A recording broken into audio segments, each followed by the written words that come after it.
Gonna be a huge carp. That's a big cod, I think. This creek is usually one of my more reliable winter carp fishing spots, but this year it's let me down 3 times in a row.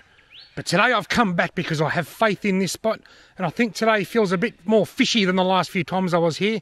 Let's get the lines in and see if I'm right. Yes, if you are, shall we? Yeah. Right, I've got 2 rods, 2 Jan Juc worms on each rod, and a running sinker rig on each rod, so 2 identical rigs. Now this morning I went for a walk. I went for a walk around the Wangaratta Common, just for a bit of exercise, and I thought, gee, it feels fishy today. It was warm. I had to take my jumper off. It just felt fishy. So I thought I might go fishing after lunch. I had lunch, got my fishing gear ready, and just in the last half hour or so, the wind has sprung right up. It swung around from the southwest. There's a few dark clouds rolling in, and suddenly it doesn't feel all that fishy now. But anyway, I'd already decided to go. I'm here. Let's see how we go. Getting a few light spots of rain now. One good thing about this strong wind, it'll stuff the audio, which is a bit of a bummer, but one good thing is it might blow this shower through pretty quick with a bit of luck. I've lost that fishy feeling. There goes that fishy feeling. I just had a really big bite. I don't think it's there now. This is getting a little bit ridiculous. It's getting colder and colder by the minute. Now it's raining. I'm just hoping that this rain blows over pretty quickly. Just had a bit of a nibble on this rod again. I'm going to open the bail and give it a bit of slack and just see if it comes back. One of the hardest parts about fishing in the winter when it's really slow, I always say this, it's a game, he's back, it's a game of persistence and patience, but it's all too easy. Got him, missed him. It's all too easy to just start playing with your phone because there's not much action happening, and that's what I've just been doing. That was a good bite, that. I'm disappointed that I missed that. Then you hear a noise and you look up and you see your rod bouncing around and you didn't see the bite. Big bite. I didn't get the bite on film. That's got to be a huge carp. That's a big cod, I think. That's a big cod. It was a massive bite. I had a couple of nibbles on here earlier. I just came down here before to, I was just on my way down here now. I was going to pull this other rod in and move it. Then this rod almost got pulled off the bank, and look what I've caught, a massive big cod. I've caught cod in this spot before, but never this big. That's got to be a good 60, 65 centimetre model. Wow. Can you believe it? I can't believe this. I kid you not, I've been here, I got here about 1:30. It's just gone 2:30. So I'm just letting him sit there for a second before I put the net down. It's now 2:30, I've been here 1 hour. And what I generally do is every hour or so, I'll pull these rods in and just cast them back out again. But I'm going to net this. He's got a, I don't know whether it's a tag or a radio tracker in it, but it's got some kind of an aerial sticking out its back. So if it's a tag, I'll quickly jot down the number. Gee, they're a lot easier to net than what carp are. Look at that. Well, maybe they're not. Wow, that's an impressive fish.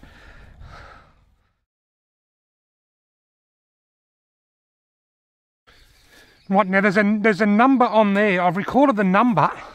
I'll tell you all about that shortly. That is 64 centimetres. 64 centimetres, or 63 and a half. Look, I'll go 63. 63 centimetres. Have a look at that. 63 centimetres of very fat winter cod in my carp fishing spot on a couple of Jan Juc worms and a running sinker rig. That's blown my mind. Let's get it straight back in. Now I can't get down to the water to do the whole swimming thing, but he'll be fine if I just spear him back in. See you later, mate. Look at him. I saw him go.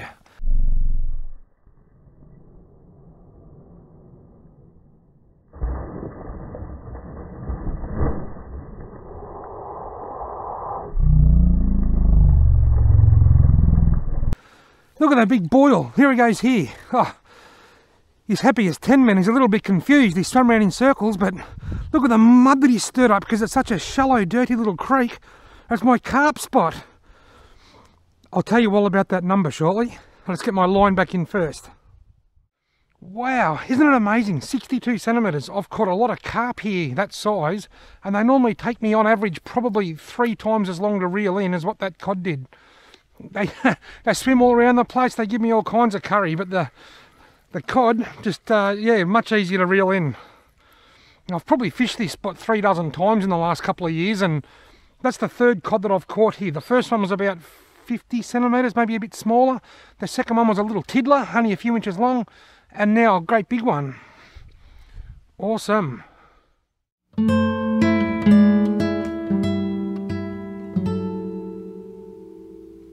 Now I've just called that fish in. I called 1-800-134-093. 1-800-134-093. Now I didn't get that number off the tag. I googled it. Who do I call if I catch a tagged Murray cod in Victoria? The Murray cod, or the fish tagging system, is one of the most important techniques that fisheries scientists all around the world use to monitor fish movement and understand fish habitat. When they move, why they move, where they go to spawn. I know for a fact that the guys at the Arthur Rylah Institute that manage this program, they will be quite fascinated to hear that cod is in here. They probably wouldn't expect the cod to be in here. I've caught one here once, I've caught 2 here in the past, but it's not very often.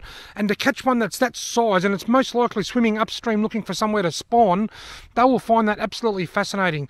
So if you catch a cod with a tag in it, you are allowed to keep the cod, I'm pretty sure, but you should cut the tag off and ring it through if you do, so that they know that it's where it is.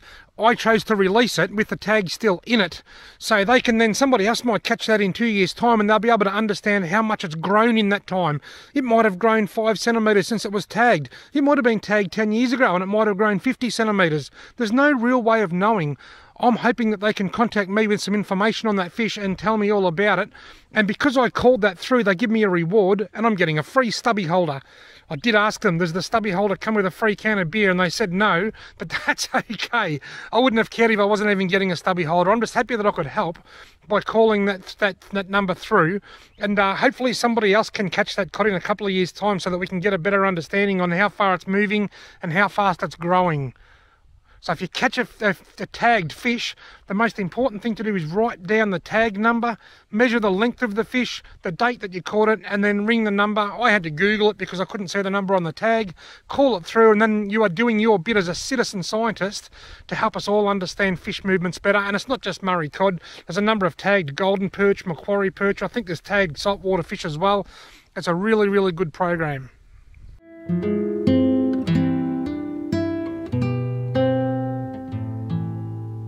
3.5 hours later, and not a single nibble since I caught that cod. It was a beautiful cod, but where have all the carp gone? Where are the carp? Usually this is my go-to place in winter, but this year it's been dead. I can't get a carp here. Anyway, I'll be back. Thank you all for watching.